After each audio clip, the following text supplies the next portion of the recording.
நோவா பயிரிடுகிறவனாகி திராட்சை தோட்டத்தை நாட்டினான். அவன் திராட்சரசத்தை குடித்து வெறிகொண்டு தன் கூடாரத்தில் வஸ்திரம் விலகி படுத்திருந்தான். அப்பொழுது கானானுக்கு தகப்பனாகிய காம் தன் தகப்பனுடைய நிர்வாணத்தை கண்டு வெளியில் இருந்த தன் சகோதரர் இருவருக்கும் அறிவித்தான்.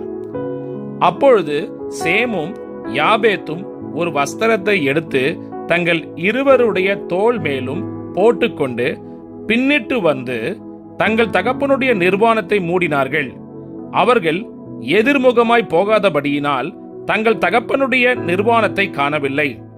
நோவா திராட்சரசத்தின் வெறி தெளிந்து விழித்தபோது தன் இளைய குமாரன் தனக்கு செய்ததை அறிந்து, கானான் சபிக்கப்பட்டவன், தன் சகோதரரிடத்தில் அடிமைகளுக்கு அடிமையாயிருப்பான் என்றான். சேமுடைய தேவனாகிய கர்த்தருக்கு ஸ்தோத்திரம் உண்டாவதாக. கானான்